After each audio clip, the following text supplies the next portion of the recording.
안녕하세요. 오늘은 3기 노래가 잘 맞는 것 같아요. 가끔 있는 일이거든요. 왠지 오늘은 좋은 공부를 할 것 같다라고 하는 전조인 것 같은데요. 오늘은 입보살행론 제6장인가요? 인욕품에 해당되는 내용을 공부하게 될 겁니다. 입보살행론이라고 하는 논전 자체가 첫 번째, 우리나라에서 낯설어요. 입보살행론이 최근 들어서 우리나라에 소개되었다라고 알고 있지만 팔만대장경의 한자경전으로 있습니다. 보리심론이라고 하는 논으로 있거든요. 그런데 이상하게 중국에서는 사랑받지 못하는 경전이었어요. 그러니까 동북아시아 문화하고 이 인도의 문화가 사뭇 다르다라는 것을 알 수가 있어요. 입보살행론은 매우 상세하고 논리적이고 언어를 통해 깨달음으로 들어가는 이 언설의 중요성을 굉장히 중요시 여기는 반면에 동북아시아 불교에서는 선불교가 주를 이루었기 때문에 사랑받지 못했던 것이 아닌가. 그리고 또 세 번째는 입보살행론의 내용은 부담스러워요. 일단 논리가 어려운 것도 논리가 어려운 건데 그거 말고요. 논리가 쉬운 부분도 있잖아요. 일상적인 논리를 쓰는 부분도 있는데 그 입보살행론에서 나에게 묻는 질문들이 있어요. 보살 수행자 스스로에게 묻는 질문, 물을 수밖에 없도록 만드는 질문. 근데 그 보리심을 양 어깨에 짊어지기가 쉽지가 않다. 그래서 오늘은 인욕품인데 이 인욕품은 진짜 제일 어려운 거예요. 왜냐하면 보리심을 수행하는 보살 수행자들에게 있어서도 인욕바람일은 모든 바람일 중에 가장 난이도가 높은, 가장 어려운 수행이다. 이렇게 말을 합니다. 하지만 저는 또 반대의 면에서 보면 그럼에도 불구하고 누구나 화가 나 있는 세상이기 때문에 다른 면에서 보면 보리심, 이런 마음처럼 나와 동떨어진 남의 마음이라고 하는 마음은 좀 적을 것 같아요. 그래서 가장 다스리기 어렵지만 가장 보편적인 마음, 분노에 대한 이야기를 오늘 한번 해보려고 합니다. 인욕바람일 부분에 대해서 한번 순차적으로 볼게요. 첫 번째 부분은 분노가 왜 무서운가 라고 하는 부분부터 개송을 한번 볼 건데, 개인적으로는 이제 입보살행론에서는 분노의 과실이라고 표현을 합니다.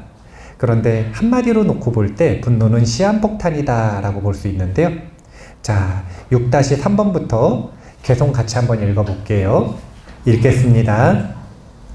마음속에 분노의 화살이 꽂혀 있으면 우리는 마음의 평정을 잃게 되고 기쁨이나 행복을 얻지 못하며 불안하여 잠도 자지 못한다네. 주인이 자기들에게 명예를 보장해 주더라도 화를 잘 내면 미운 생각이 생겨 그런 주인에게도 대들며 죽이려고 한다네. 화를 잘 내는 사람은 친구들조차 싫어하므로 사람들의 마음을 끌려고 무엇을 주어도 신뢰하지 않나니 화를 잘 내는 사람은 행복할 수 없다네. 이제 분노의 과실에 대한 이야기인데요. 오늘은 공부를 이런 순서로 할 거예요. 어떤 순서로 할 거냐면 일단 분노의 과실에 대한 이야기를 제일 먼저 할 거고요. 이걸 공부하는 이유는 너무 단순한 겁니다. 참회하는 방법에 대해서 제가 알려드린 적 있나요? 입보살행론 할 때도요. 참회할 때는 각, 회, 단, 정의 순서로 하는 건데 이것이 잘못이다라고 하는 자각이 있어야 되고, 자각이 없으면 참회 못합니다.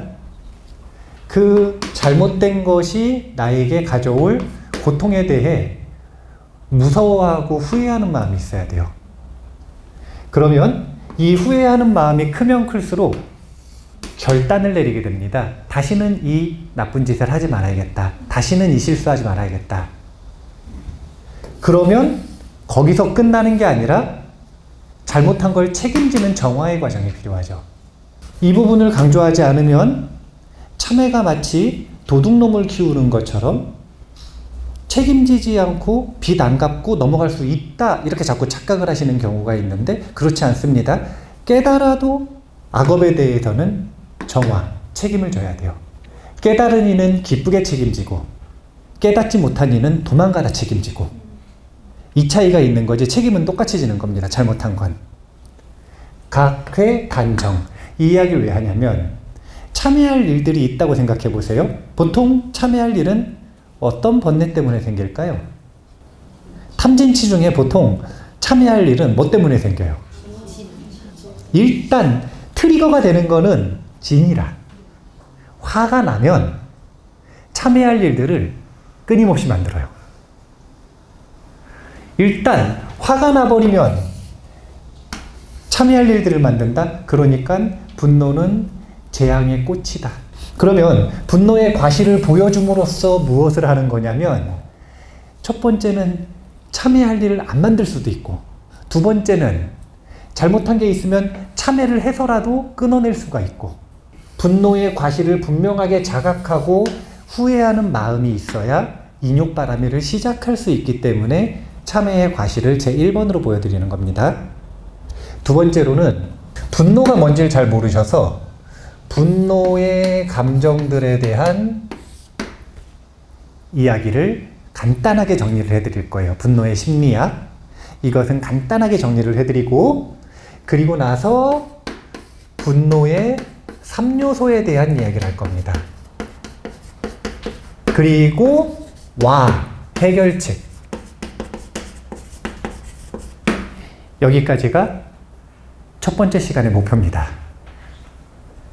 그리고 나서 두 번째 시간에는 이제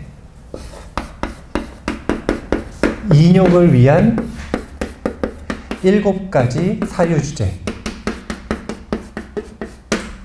제가 정리를 해봤어요.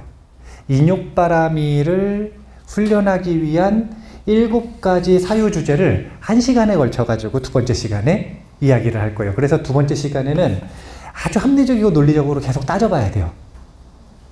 자, 왜 그런지 이제 하나하나 보면은 아실 수가 있는데, 분노의 과실에 대해서 이야기를 할 때 지금 여기에서는 제가 시한폭탄이라고 그랬어요. 시한폭탄. 분노는 시한폭탄이고요. 그리고 또 제가 좋아하는 다른 표현으로는 방화범이라는 표현을 좋아하는데, 방화범이라. 이게 분노의 특징이에요. 둘 다 불이죠. 이 시한폭탄, 이 화 잘 내는 사람은요, 두 가지 부류의 사람이 있어요. 화를 잘 내는 사람은 계속 화를 내는 사람이 있고요. 종종 또는 자주 예상 못하게 계속 터지는 사람이 있어요.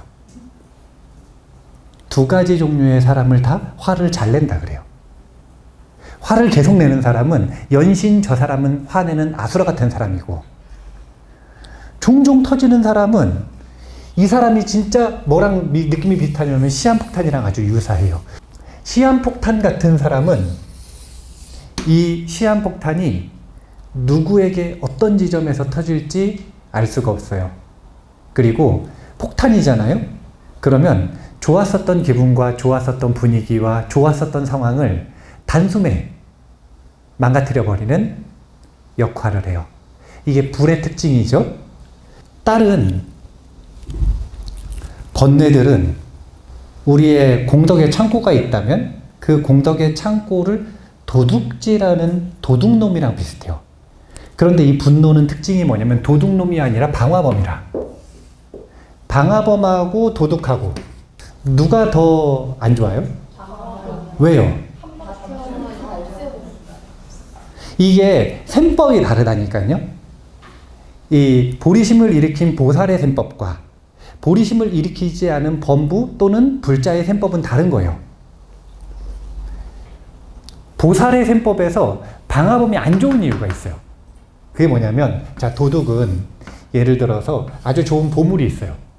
그럼 이 보물을 도둑이 가져가요. 그럼 이걸 어떻게 해요? 팔아치워요. 아, 너무 구체적이네요. 자기가 이익을.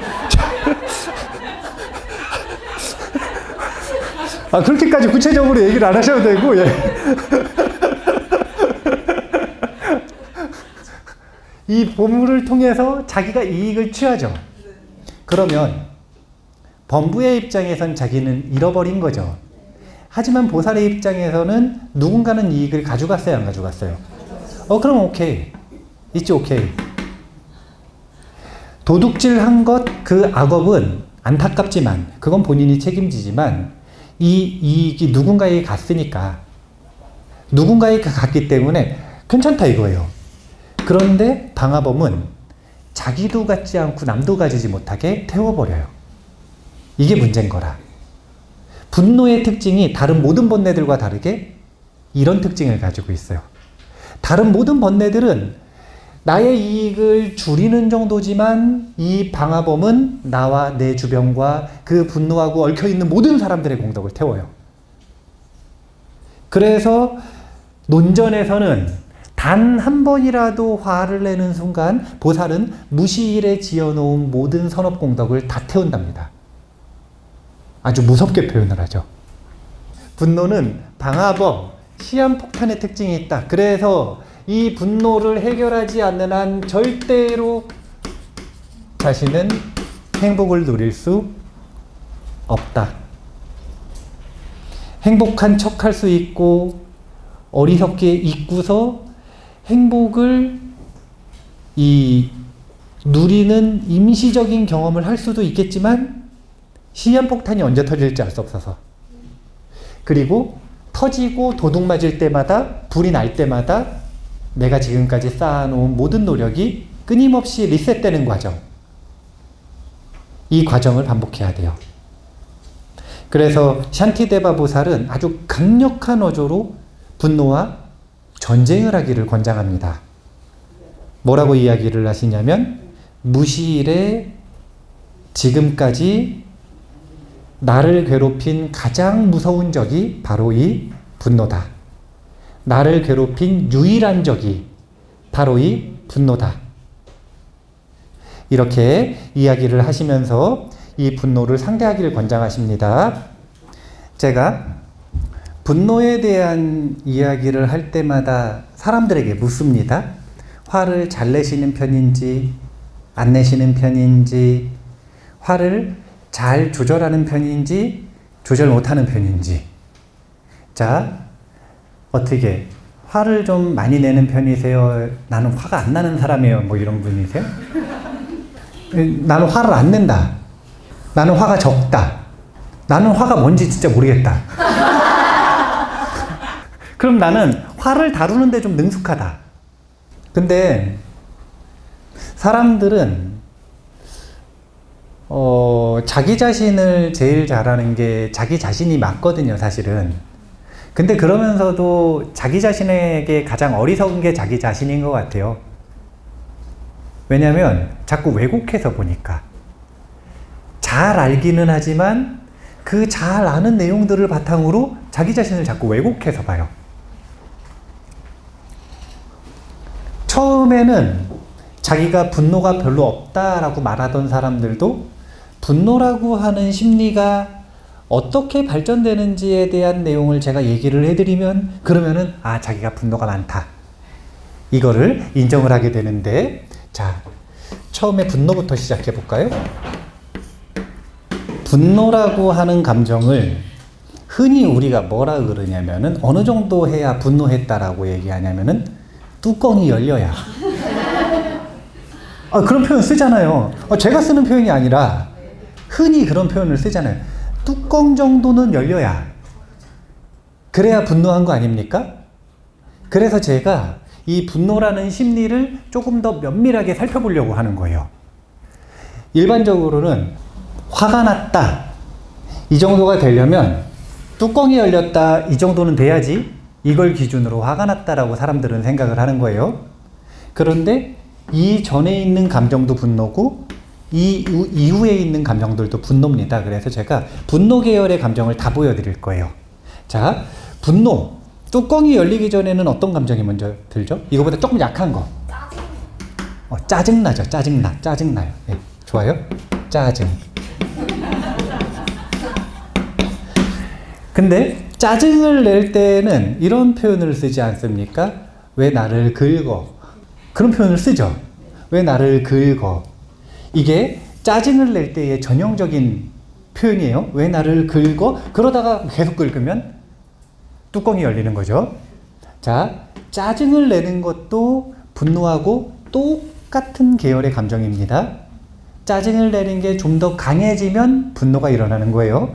그러면 짜증은 이거보다 조금 더 미세한 거, 비슷한 계열의 감정이 있는데 그게 뭔지 아세요?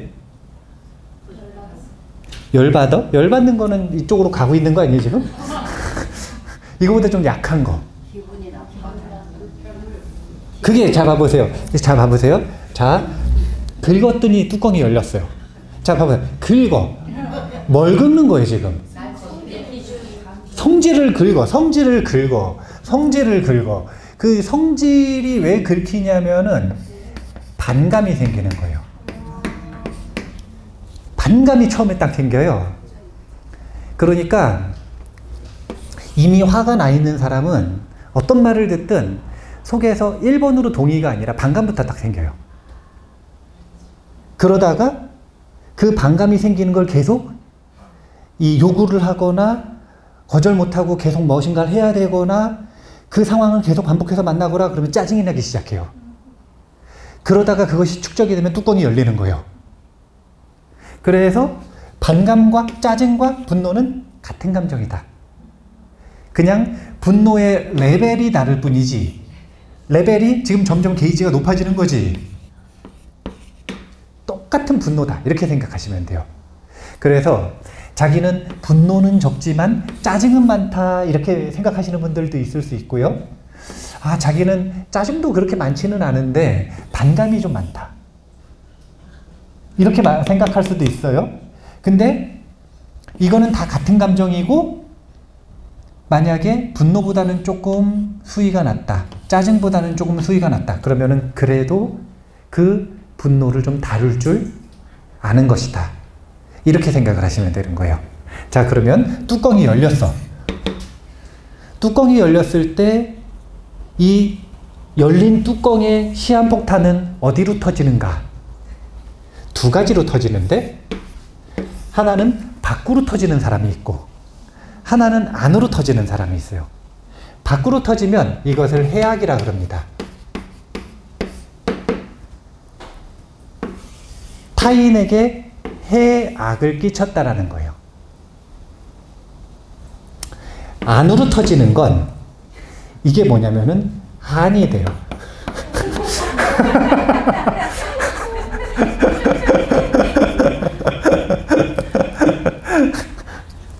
이게 되게 다양한 감정으로 뻗어나가요. 이게 수치심으로 가기도 하고요. 죄책감으로 가기도 하고요. 되게 이 다양한 감정으로 뻗어나가요. 왜냐하면 화를 못 내는 자기 자신에 대해서 수치스러워하기도 하고요. 또 어떤 사람은 이런 화도 안 나야 되는데 화가 나니까 죄책감이 나기도 해요. 그래서 이 분노가 밖으로 뻗으면 해악을 끼치다가 남을 죽이게 되는 거고 이 분노가 안으로 뻗치면 처음에 자기를 괴롭히다가 나를 죽이게 되는 거예요. 지극해졌을 때. 근데 그 시작은 반감이라 반감. 요 반감은 자 봐보세요.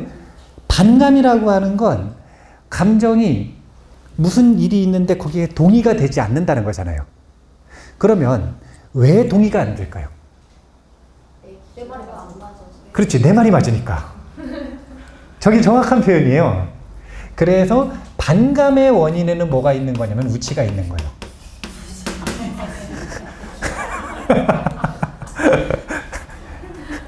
내가 옳다. 이런 우치가 있어요. 그래서 이걸 뭐라 그러냐면 법집이라 그래요. 내가 생각하는 이 생각이 옳다라고 하는 이 우치, 법집에서 이 기준을 건드니까 반감이 일어나고 그걸 긁으니까 짜증이 일어나고 그게 축적되면 뚜껑이 열리는 것이다. 그런데 제가 이야기했죠. 반감, 짜증, 분노, 해악, 한, 수치심, 죄책감 이 모든 것들은 다 분노 계열의 감정이라고. 그렇다면 쉽게 얘기하면은 그래도 반감 정도면 반감이 일어나는 걸 너 왜 화냈어? 그러면 좀 억울해요? 안 억울해요? 좀 억울하죠? 네.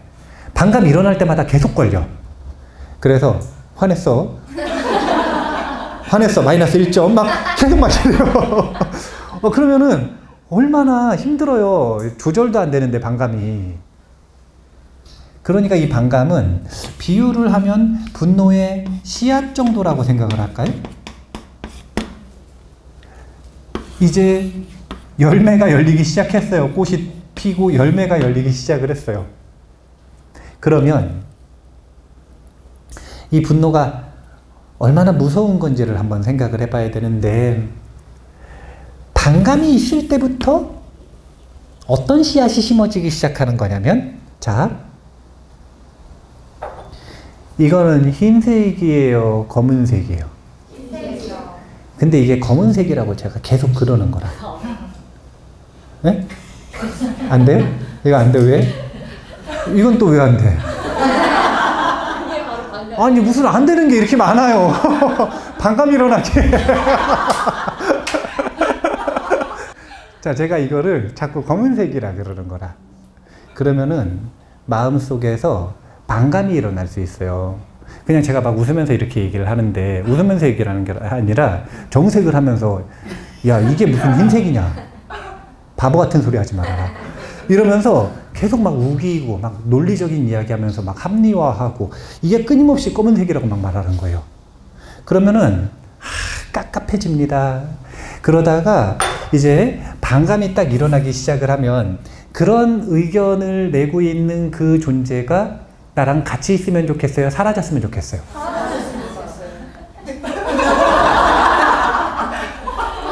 이 마음이 얼마나 무서운 거냐면 사라졌으면 좋겠다. 그게 무슨 뜻이에요?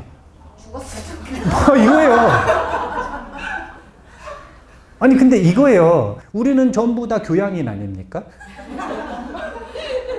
교양인은 저런 말을 하지 않도록 배웠어요. 자기 마음을 숨기도록 배웠단 말이에요. 자기 마음을 솔직하게 말하지 않고 숨기도록 숨기도록. 그래가지고 아닌 척 하는데 아주 능한 거예요. 그래서 자기도 자기 마음이 무슨 마음인지 모르는 거예요. 반감부터가 시작인데 이게 뭐냐면 이 세상에서 그 존재가 사라지기를 바라는 마음이 저 때부터 생기는 거예요. 이것이 해결하지 못하고 짜증으로 가면 더 강해지는 거고 분노로 가면 더 강해지는 거고 해악으로 가면 실제 행동을 하기 시작하는 거예요. 말로, 육체로. 언어적인 폭력과 신체적인 폭력을 시작을 하는 거죠. 해악부터는. 자기 자신에게도 물리적인 고통을 주기 시작을 합니다. 이 분노는 진짜 무서운 감정이에요. 그래서 일단은 제가 요걸 알려드리는 이유는 여기가 1단계, 2단계, 3단계, 4단계라고 하면 일단은 인욕바람일 수행을 시작을 할 때는 맨 처음에 참고 절제하고 저지르면 안 되는 거.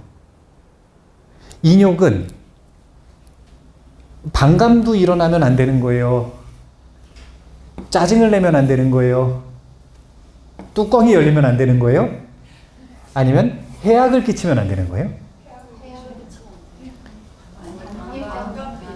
그렇게 생각하면 안 된다니까. 그렇게 생각하면 나를 굉장히 싫어하기 시작해요. 스스로를. 시작은 항상 여기서부터. 여기서부터 시작하는 거예요. 이게 부처님의 진리와 사회법이 일치하는 기준이라. 자, 생각해 보세요. 뚜껑 열렸다고 잡혀가요?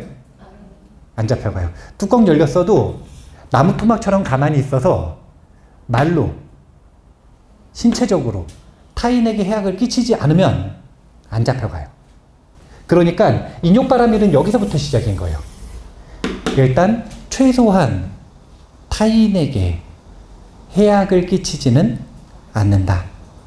이게 되면 그 다음에 자기의 분노를 상대하기 시작하는 거고, 이게 되면 그 다음에 짜증을 상대하기 시작하는 거고, 이게 되면 반감, 그리고 이게 되면 우치로 나아가는 겁니다. 이렇게 인욕바라밀도 순차적으로 수행을 해나가는 것이다. 아시겠죠? 네, 너무 스스로에게 큰 기대를 하지 마세요. 뜻대로 안 되면 반감이 일어나고 짜증이 일어나서 한이 돼버려. 분노의 3요소를 공부하는 이유는 아주 간단합니다. 많은 사람들이 화를 참아요. 인욕바라밀을 실천해야 됩니다. 그러면 불난 다음에 해결하려고 그래요? 불나기 전에 해결하려고 그래요? 불난 다음에 해결하려고 하죠. 근데 그러면 이미 탔어요, 안 탔어요? 이미 탔죠. 불난 거 본 적 있으세요? 근데 불은 진짜 붙으면, 일단 붙으면 걷잡을 수가 없어요. 이거는 분노도 똑같아요. 그래서 분노를 불 붙은 다음에 끄겠다라고 착각하는 건 엄청난 오만이고, 그리고 굉장히 비효율적인 어리석음이에요. 만약에 할 수 있다면 무엇이 베스트냐면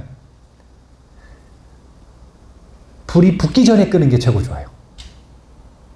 그러려면 분노가 무엇에 의해서 형성되는지 3요소를 알고 있으면 분노를 사정 예방할 수 있다. 자, 분노의 3요소를 배우는 이유는 분노의 방화범을 사전에 잡는 법인데, 첫 번째가 불만입니다. 자, 개성 읽어볼게요. 6-7번. 하고 싶지 않은 일을 해야 하거나 하고 싶은 것을 못하도록 방해받는 일이 생기면 우리 마음속에 불만이 생기나니 이것이 우리를 분노와 파괴로 이끈다네. 그러므로 우리는 불만이 마음속에서 화를 키우도록 내버려 둬서는 안 되나니, 이렇게 자신에게 해를 끼치는 것은 이 분노라는 것 이외에 다른 것은 없다네. 자, 하고 싶지 않은 일을 해야 하거나 하고 싶은 것을 못하도록 방해받으면 마음속에 불만이 생긴답니다. 첫 번째, 이 불만이 바로 뭐가 되는 거냐면 땔감이 되는 겁니다. 이 분노의 땔감이 되는 겁니다. 자, 우리가 불이 나요, 불이. 분노 말고 진짜 불이 나요. 그럼 땔감이 있어야 되고, 그 다음 또 뭐가 있어야 되죠? 산소가 있어야 되고, 그 다음 또 뭐가 있어야 되죠? 발화점 이상의 온도가 있어야 되죠. 그런데 땔감이 지금 이 불만이라는 거예요. 근데 이 불만이라고 하는 것은 불만스러운 대상이 항상 있어요, 없어요? 자기를 불만족스럽게 만드는 대상이 있어요, 없어요? 그래서 그 땔감한테 항상 원망이 가는 거예요. 그런데 이 땔감 때문에 불이 나는 게 아니라 두 가지 조건이 더 있어야 불이 나는 겁니다. 불만만으로는 분노가 일어나지 않아요.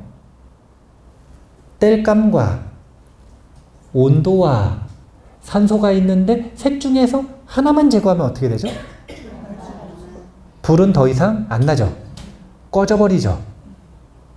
만약에 세 가지가 아예 안 만나면 불 자체가 안 나죠. 지금 이런 방법을 이 분노의 3요소로 배우고 있는 겁니다. 첫 번째 불만. 두 번째 불안. 같이 읽어볼게요. 어떤 역경과 장애가 있더라도 마음의 행복이 흔들리게 해서는 안 되나니, 근심하고 걱정하는 마음으로는 희망을 이루지 못할 뿐더러 도리어 모든 선행도 시들게 한다네. 만약 개선할 수 있는 일이라면 무엇 때문에 낙담하는가? 만약 개선할 수 없는 일이라면 그렇게 낙담하는 것이 무슨 의미가 있겠는가? 자, 불안인데 우리가 마음이 불안해지는 주요 원인 중에 하나가 걱정이라. 그래서 여기서 걱정을 대표적으로 이야기를 한 거예요. 무엇인가 걱정하는 일이 생기기 시작을 하면 진짜 불안해지는 거예요. 강박 있는 분들 보면은 뭔가 하나 딱 걱정이 되기 시작하잖아요. 해결되거나 확인되기 전까지는 끊임없이 불안한 거라. 무엇을 하든 상관없이 제1번으로 준비해야 되는 마음이 편안한 마음, 안심이라고 이야기를 하죠. 반대로 불안한 마음은 분노를 비롯한 모든 부정적인 감정들이 활개를 치는 데 있어서 최상의 무대다. 이렇게 생각을 하시면 돼요. 마음이 불안난 날은 조금만 건드려도 쉽게 화가 나고요. 불안하지 않은 날은 뭔가 큰 잘못을 해도 용서해 줄 수도 있어. 마음의 컨디션에 따라 지금 천지 차이가 나는 겁니다. 두 번째가 불안.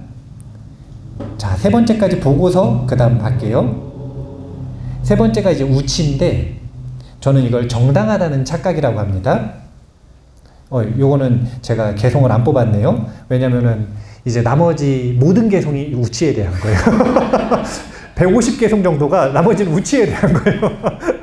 첫 번째는 불만, 두 번째는 불안, 세 번째가 우치입니다.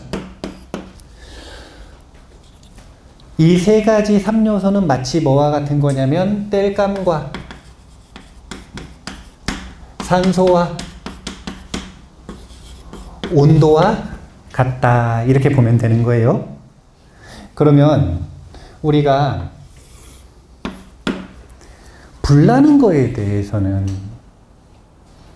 어렸을 때부터 그래도 좀 교육을 받는 편이에요? 안 받는 편이에요? 불 끄는 법에 대해서는요? 그것도 좀 받나요? 소방교육 이런 거 받아요? 요즘도 좀 받아요? 우리 때는 막 이렇게 학교에서도 막 그런 거 배우고 막 그랬거든요. 근데 이상하게 밖에 불나는 거는 그래 배우는데 마음에 불나는 걸 끄는 법은 잘 배우지를 않는 거예요. 불나면은 큰일 나요. 사전에 무조건 꺼야 됩니다. 그리고 불이 날 기미가 보이기 시작하면 어떤 요소 때문인지를 분명하게 기억해서 셋 중에 하나라도 차단을 하면 분노는 사라지는 거예요. 이 세 가지를 잘 기억을 해두시면 좋은 이유는 어떤 사람은 불만을 다스리기가 쉬워요. 성향 따라 틀립니다. 어떤 사람은 불안을 다스리기가 쉬워요. 어떤 사람은 우치를 다스리기가 쉬워요. 이 세 가지가 전부 다른 해결책이다. 이렇게 보시면 되는데 불만을 다스리기가 사실은 원래는 제일 쉬운 거예요. 왜 쉽냐면 불만을 다스리는 연습은 사실은 절제에 대한 훈련을 조금만 잘하면 그러면 불만이 사라져요.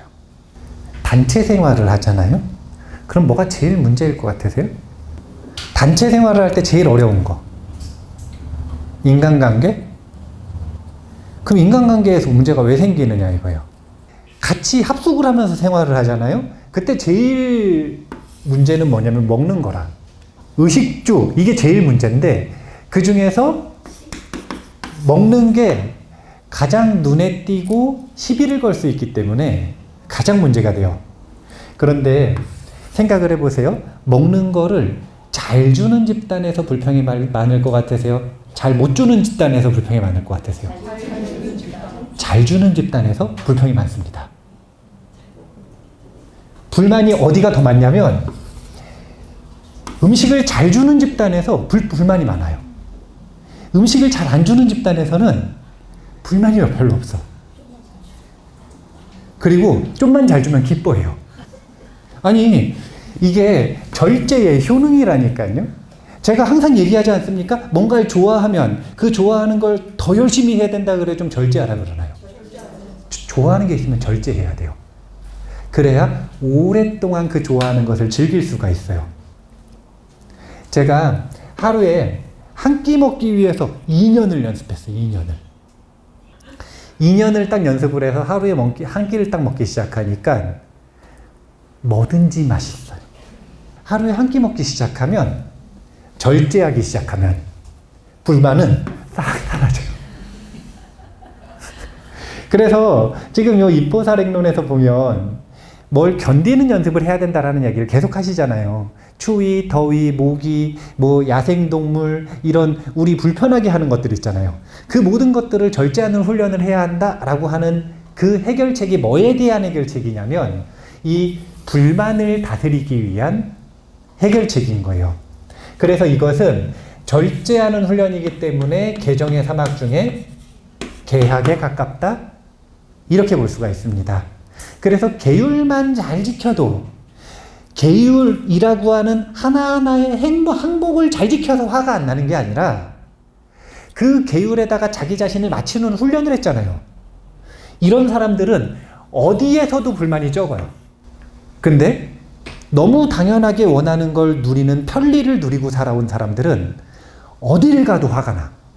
이유는 다른 게 없고 불만이 많은 거예요. 자기가 무엇인가 좋아하는 것에 대한 취향이 분명하잖아요. 그럼 불리해요. 왜냐면 화가 잘 나요. 자기 취향하고 조금만 안 맞춰도 화가 나. 근데 그 화가 나기 전에 뭐가 있는 거냐면 불만이 생기는 거죠. 취향이 분명하지 않은 사람은 이 커피를 마셔도 좋고, 저 커피를 마셔도 좋고, 저 커피를 마셔도 좋고, 이 커피를 마셔도 좋고.